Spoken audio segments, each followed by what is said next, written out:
Okay, well, I'm very happy to be here. Thank you so much for inviting me. It's great to see so many familiar faces and lots of new faces as well. Familiar surroundings and new surroundings. Wonderful building we have here. It's fantastic what's happened in the 10 years since I've left Carleton. So I must admit, when I was asked to give this talk, I was a little bit taken aback because how do you talk about how your graduate experiences or one place has had such a profound effect on both your career but also you as an individual, and do that down and distill it down into 20 minutes?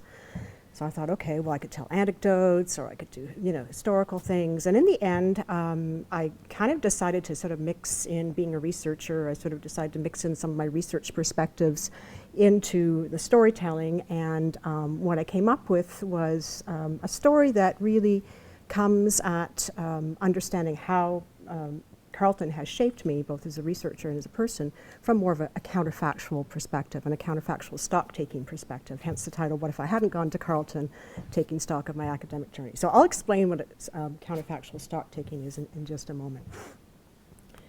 Now, Mary already did a little bit of this, but I like my graphics, so you'll see I have a lot of visuals. So, okay, so the short story, yes, I did my MA here in 98. 2003, I got my PhD, both with Mary. I was very, very fortunate to secure a first faculty position at the University of Windsor in 2003, and then in 2007 got promoted to associate professor. So all of that would have been just fantastic. I could just end there and say, look what the success I've had because of Carleton and the training that I got here.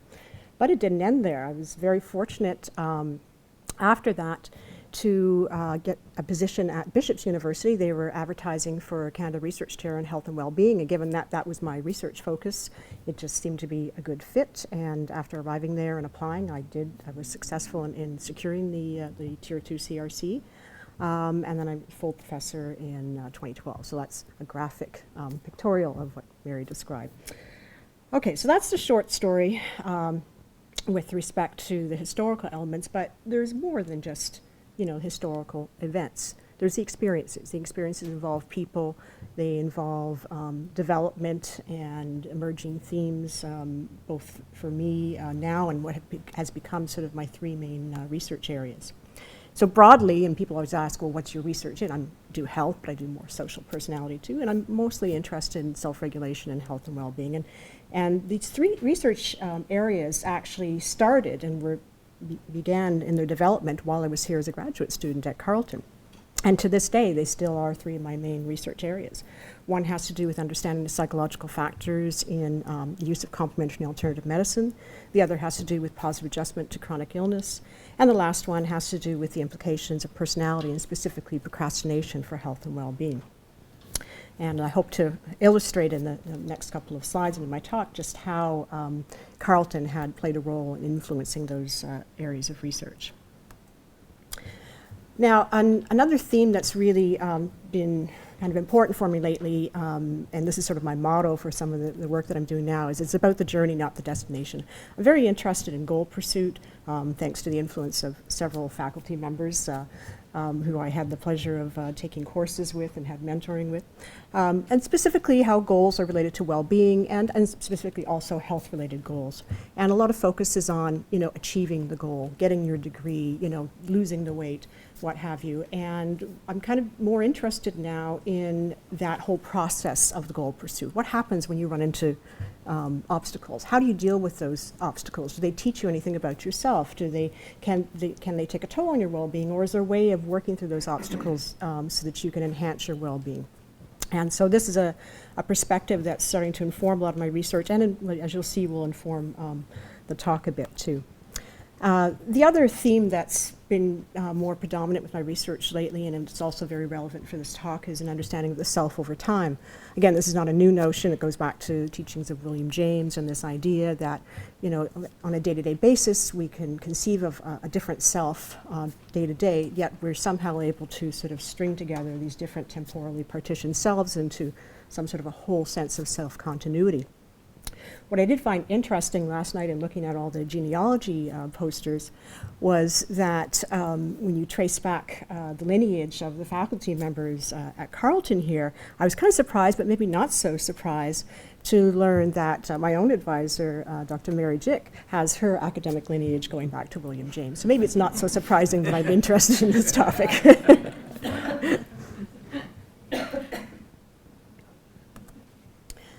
Okay, so just there you go.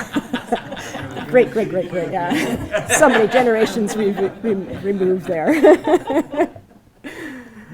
Okay, so just a couple of ideas before I kind of get into just sort of the influence of Carleton on my own academic and scholarly development.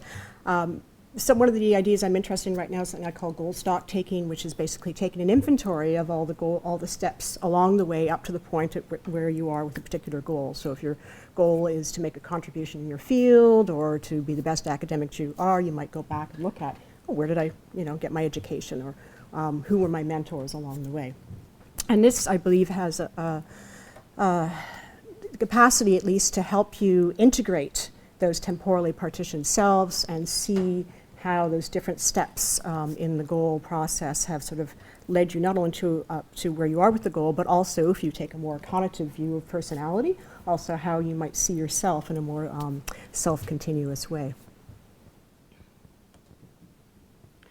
I'm also very interested in mental time traveling, not just for pleasure, but also from a research perspective and counterfactual thinking.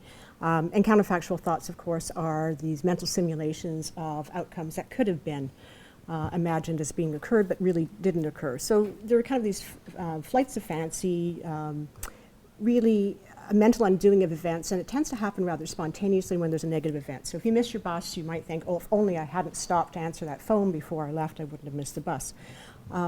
Because they happen with negative events and they can have a motivational quality, they're not often applied towards positive events. Yet there's some research coming out now that suggests that when you mentally undo positive life events, for example, that these can have very significant affective and motivational consequences.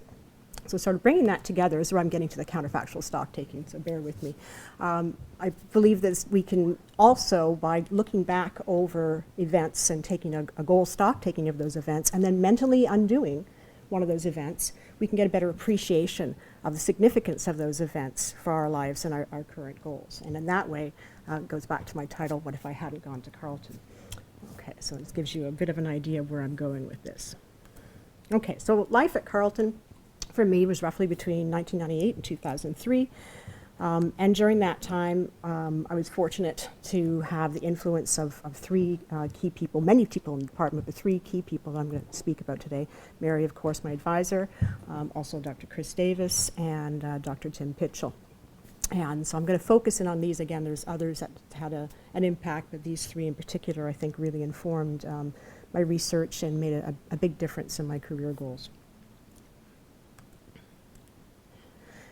So this is an interesting story, and I was checking the facts this morning with Mary on the drive-in. There was a course, it was a health seminar, and we had the option to do a grant proposal or just do a review paper. We think it was a grant proposal, right? Yeah, we'll stick with that story, okay.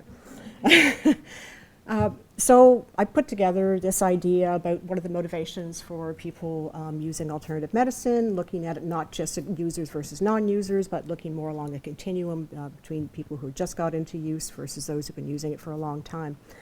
And that turned into the basis of my MA thesis and launched a whole new line of research on the psychological factors in the use of complementary alternative medicine, as well as this 2002 publication in Social Science and Medicine, which surprising to me, when I submitted it to the journal, I did not know that it was such a big journal. It just seemed like a good fit. And to this date, it actually remains my most cited paper. I think I checked on Google Scholar last night. It's something like 188 sites or something, which is fantastic. And that all started from a course here at Carleton. As I mentioned, that led on to a variety of other publications, all again focused on psychological factors involved in alternative medicine use, everything from consumer decision factors to some research with some graduate students at Windsor, and then working with some colleagues down in the States at the Research Triangle and the Harvard School of Medicine, basically, again, trying to understand why people use alternative medicine and also the impact that the provider can have on people's health behaviors in the context of their CAM treatments. More recently, this has also resulted in some research projects that I'm actively involved with some trainees as well. One, we're looking at CAM providers, and this is my new postdoctoral fellow, Lisa Mask, and it's Kelsey Beeman, one of my undergraduate research assistants, so we've been trying to recruit CAM providers to get a better understanding of the interactions that they have with their clients and how these might motivate them to engage in more health-related behaviors. It also has resulted in a study that I'm going on right now where we're looking at the effects of an 8-week course of Swedish massage on people with fibromyalgia. It's great because they get the Swedish massage for free, 8 weeks of it, so it's fantastic to be able to offer that to them, and that's working with my doctoral student at the University of Sherbrooke, Anne Lebrun, and Emily Pepin, who's a fantastic research assistant. She pretty much runs the whole study. So all these things, again, all coming from that one course. This is sort of how events can sort of spawn onto other things that you don't necessarily expect. But what if I hadn't taken that course? So there's the counterfactual. Well, if I hadn't taken that course, I wouldn't be conducting that study for fibromyalgia. They wouldn't be getting those free massages. We wouldn't be looking at CAM providers. Wouldn't be providing supervision for those undergraduate students.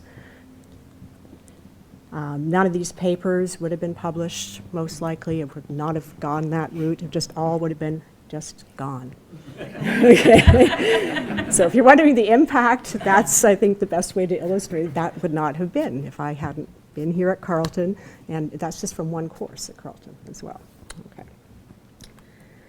Okay, so let's, sort of say, well, all right, so maybe that, if I hadn't taken that course, I mean, you can choose different courses all the time. They're going to have a different impact. You never know what's going to happen from the course, right?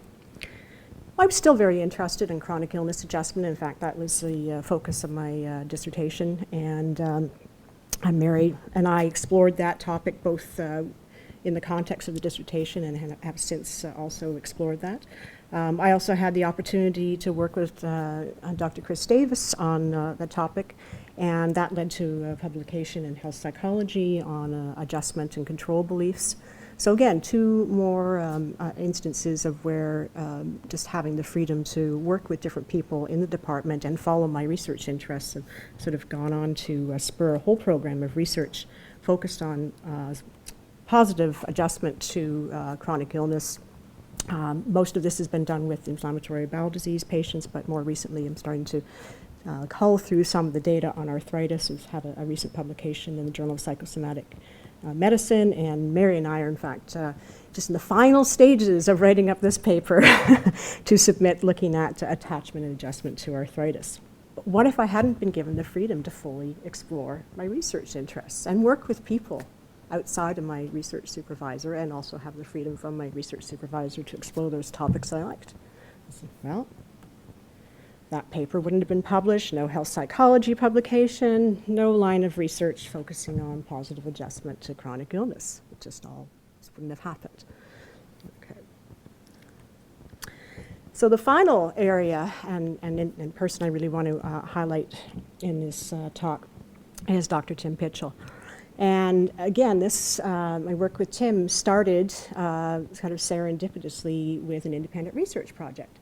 And we were discussing, he'd showed me this paper Tyson Baumeister came up with that was found associations between procrastination, stress, and health. So procrastinators at the beginning of term were very calm and not particularly unhealthy, but by the end of the term, those relationships had reversed, and now they were very stressed and reporting a lot of illnesses. And they didn't really go into this paper, explore why it was. So that got me asking why. My curiosity was up. Okay, why? Why was it? Why is it that they have more health problems? Is it because of stress? Is it because of health behaviors? What's going on? And so Tim said, well, let's run a research project to explore this. I'll support you, and I'll get some undergraduate research assistants and just do it. I was like, really? I can do this? It's like, sure. Okay, great. So that launched a whole research program, understanding the consequences of procrastination of health and well-being, which is still one of my mainstays in my research to date. And of course, this initial publication, I'll Look After My Health Later, outlined that, the model. I've actually found this picture. I went looking through my files. I'm a bit of an electronic hoarder, so I was happy that I still had this photo. That's actually just outside the Loeb building. That's way back when. And so this is we conducted this Carleton Health and Wellbeing study. And one of the mandates of the study was to understand the linkage between procrastination and its poor health outcomes. Now, I will say, even in just aside from the impact on my research program, just being able to conduct the study gave me the confidence and the skills and the know-how to be able to go forward with research in a way that I hadn't thought of before, because you're working not just with students, but you're collecting different waves of data. And believe me, when you're trying to get procrastinators back into the lab to fill out questionnaires, you have to make a lot of follow-up calls, okay? 1 or 2 isn't going to cut it. Like, try maybe 5 to 10, And so we had about 400 students and very, very little attrition. Very little attrition. I think our final one was about 375 after the 3 waves of data collection. So that gave me a lot of experience. And in fact, more recently at Bishop's, where I am now, we conducted a similar study, and they were saying, we want to know about student well-being. I said, well, I know how to do this because I learned how to do it at Carleton. And this time we added 2 more waves of data collection, and basically we're still analyzing that data, but it was a student well-being study at Bishop's, and essentially looking again at personality and contextual factors that influence the well-being in students. The model, as I mentioned, this is the model that came out of that study initially with Tim. This is a Procrastination-health Model. It basically showed that there's some behavioral factors as well as stress-related factors that explain the linkage between procrastination and illness. And just sort of a quick snapshot of some of the conclusions and studies that have come out of that. Also gone on to show that procrastinators tend to delay making medical appointments. They put off household safety behaviors. They don't change those fire alarm batteries. Okay. They have difficulty following through with their exercise, and also difficulty following through making healthy eating changes. Is there anybody else in that?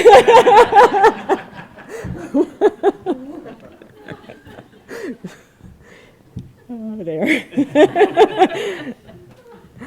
Anyways, I don't know how to answer that question. So this is, I've since then gone on to do a few other studies now, also looking at what are the sources of stress. Why are procrastinators so stressed? If stress is the explanatory factor or critical ingredient in their poor health, and why are they more stressed? And some of the research has shown that they're just not very mindful. They tend to be not very self-compassionate.